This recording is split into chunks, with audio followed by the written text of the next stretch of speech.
Hello, welcome to this video. This is Genius Pro Online School, where the best are made. Now, in today's lesson, we are going to focus on motion, specifically on Newton's laws of motion. There are three laws of motion for Newton that he came up with that accompany motion. All right, and those are what we are going to focus on. All right, so Newton is one of the renowned scientists there, to be specific, a physicist and a mathematician. And his contribution to physics cannot just be unforgotten just like that. Hence, we are going to apply it in motion. So there are three laws of motion. So the first one is called Newton's first law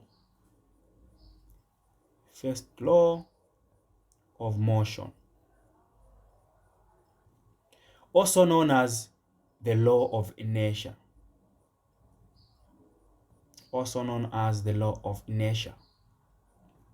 Don't worry, I'm going to explain what inertia means.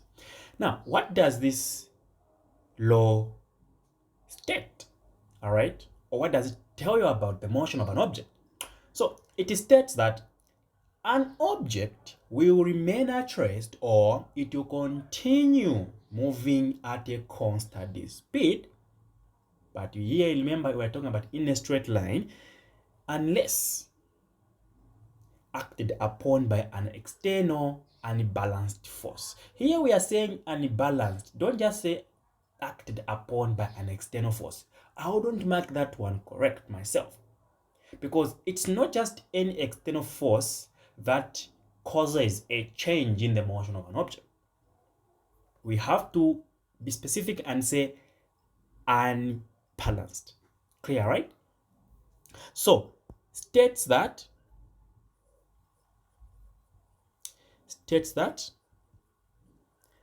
an object will remain at rest or continue moving at a constant speed in a straight line. We have to be specific. Where is it moving?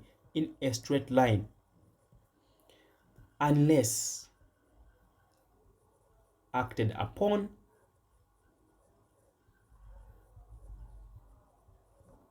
by an external unbalanced force. We're talking about the professor of physics here. I don't just mark anything just because you are saying it. I want you to say it the correct way, all right? Because I may not be the one who's going to mark, but that is what they want. So this is what Newton's first law of motion stated. But what does really it mean? What does it really mean when we say something will remain at rest or it will continue moving at a constant speed in a straight line, unless something called an unbalanced force acts on that object? Here, this is where now inertia comes in. Let's talk about the key points in Newton's first law of motion. Let's talk about the key points in this statement. Number one, we can clearly see that there is the issue of inertia. Inertia is the tendance of an object to resist changes in the state of motion. So before I even go anywhere, when an object remains at rest, meaning it has resisted change in motion. All right. Now, where is inertia coming in? The tendency of an object to resist the change in the state of motion. If I'm seated like here, if nothing pushes me, it means I cannot change my position. Hence, my motion cannot be affected. That's where inertia comes in. This is why we are saying Newton's first law of motion is also known as the law of inertia. Number two is we have the issue of balanced forces. I think I talked about it. Balanced forces, they do not cause any change in motion. No change in motion. Why? Why is it that? Here's the thing.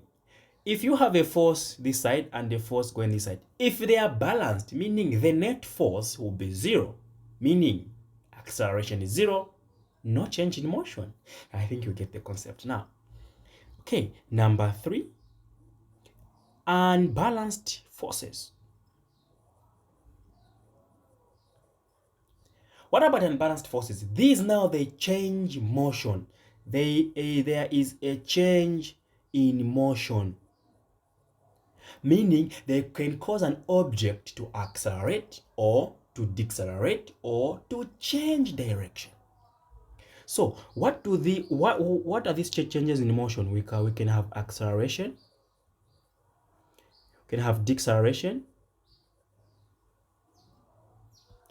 it can also be the change in direction.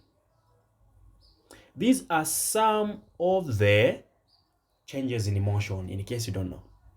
Yeah. Now, let's look at an example.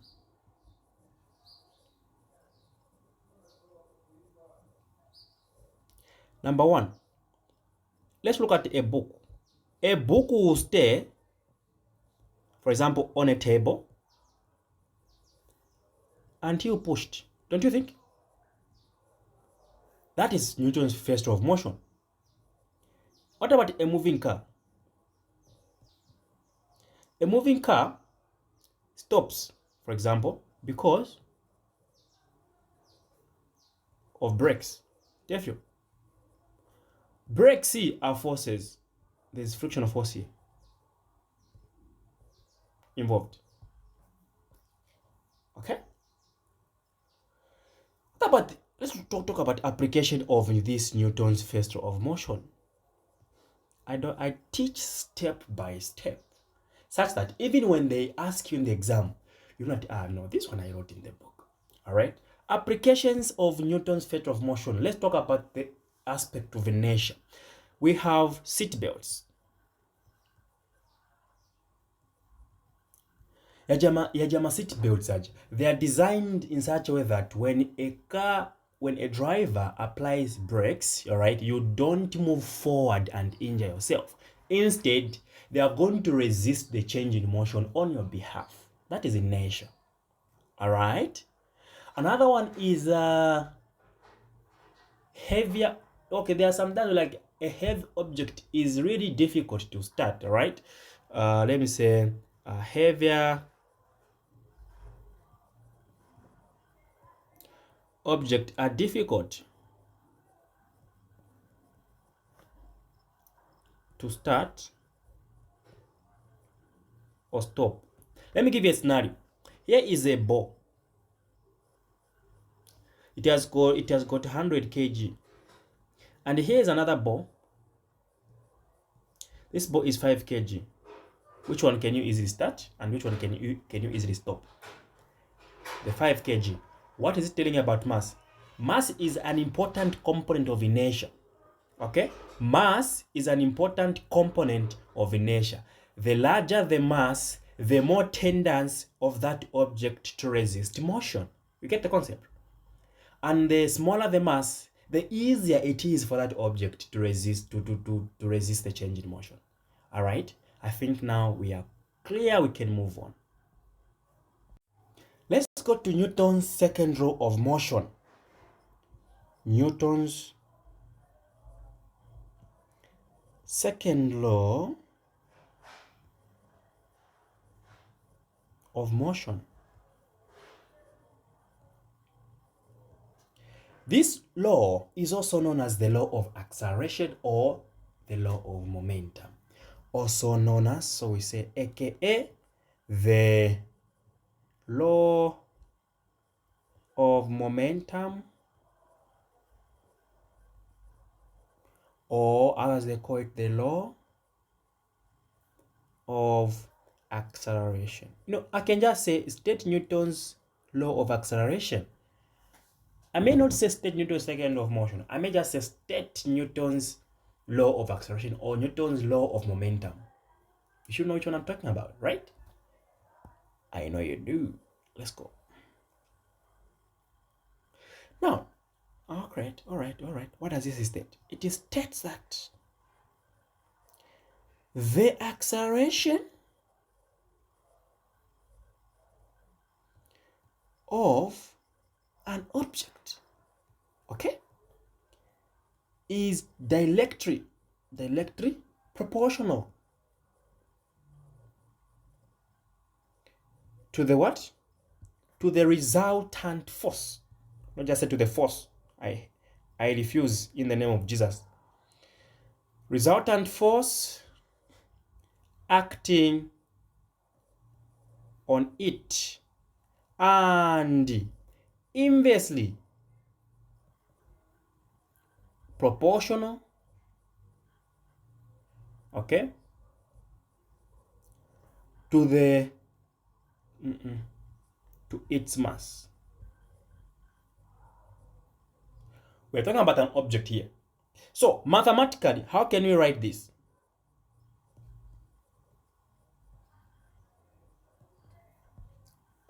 Mathematically, how can you write this one? Okay. The force is direct proportional to mass, but so to acceleration, but inversely to the mass. All right. Where F is the resultant force. F is the resultant force. Of course, the force is in newtons. A is the acceleration of an object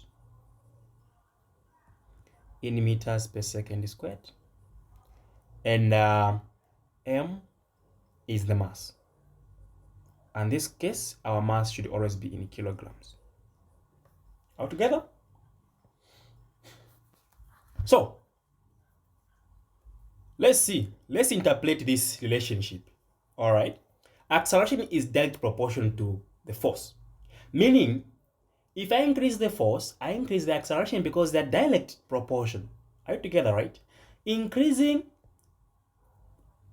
the force reduces the mass. Oh, sorry. If I reduce the mass, of course, the force is going to reduce. They are inversely, all right, related. So let's talk about key points as well.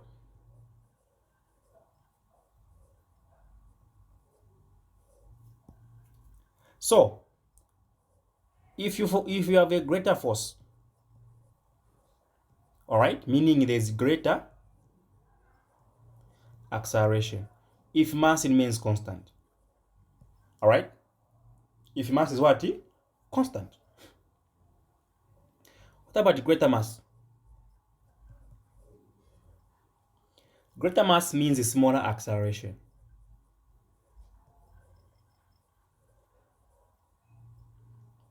The larger the mass, the difficult it is something to know to accelerate. This is why we are saying the greater the mass, the smaller the acceleration because of the inverse relation they have. All right. Now, let's look at an example.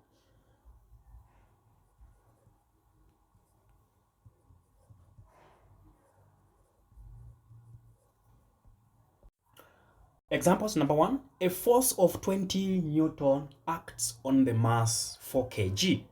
Find the acceleration.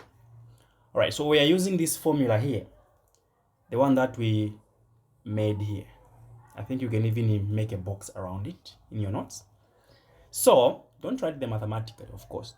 Just say force is equal to mass multiplied by acceleration. If I divide by m, I'll be getting my acceleration to be force over mass. The force is 20 newtons. The mass is 4 kilograms, which will give me 5 meters per second squared as the acceleration. Let's look at another example. All right. Let's say I give you a box. All right. This box has got a force this side and a force this side.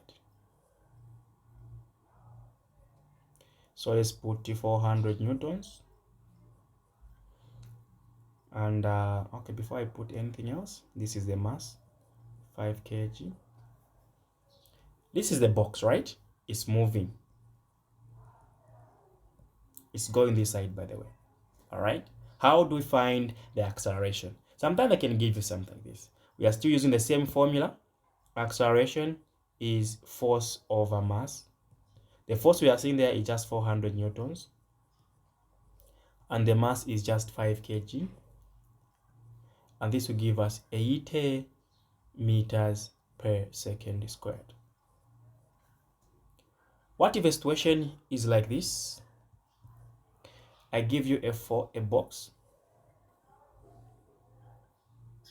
Okay, this box is being acted upon by a 200 Newton force, but it is also being opposed by a 100 Newton force, and this box is going this direction, and the mass of the box is 40 kilograms. How do we find the acceleration? I want us to find the resultant force. I also want us to find the acceleration. So find the resultant force, also find the acceleration. All right. So the resultant force,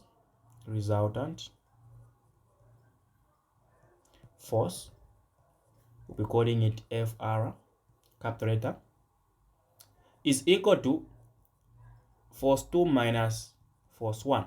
So our force 2 is the force going this side. Let me just do this.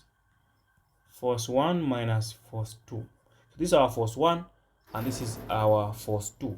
The force 1 is the force that you get, the one which is causing the motion of an object to move in that direction. Since we are going in this direction, it means this is a force pulling the object. But at the same time, there's a force opposing the motion, which is the friction force in this case.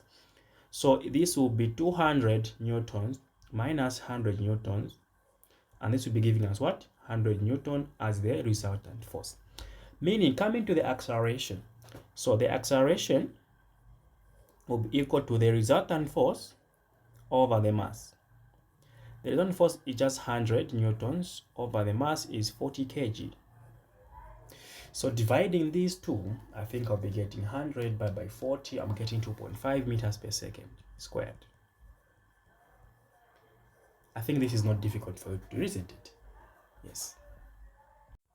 Next, we look at the Newton's third law of motion.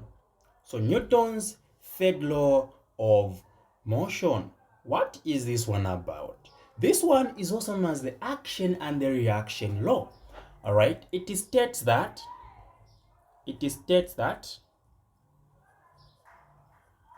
okay, for every action, okay, comma, even as you state, put a comma there, na papa, in the name of Jesus, there is an equal but and opposite reaction. Is it true? Anything that you do, there is always something opposite to what you are doing. That is true. I think even just from common sense, that one is very true. Let's look at what key points are we picking from this before I even go anywhere. First of all, if I even talk about the points, let me give you an example. If you are sitting on a chair, the same way you are sitting watching this video, the chair is also sitting on you. Yes, that's true. You needed to hear the truth. Yes, the chair is also sitting on you. The same way you are holding the phone in your hand, the phone is also holding you. It's as simple as that. Okay? If this box is sitting on a table, all right, there is a force it is applying on the object. We are on the table, we are calling it weight. The weight. But the table is also applying an opposite force we are calling the normal force. That's Newton's third law of motion. There is always consequence to one of the other. That's what this Newton's law third law is talking about. All right, so what do we get from here now? Force, because we are saying there is always one force and another force, meaning that forces will always occur in pairs. Forces will always occur in pairs. All right, that is the action force and the reaction force. Good. The two forces, we're talking about the two forces, they are acting on different bodies. They're not acting on the same body.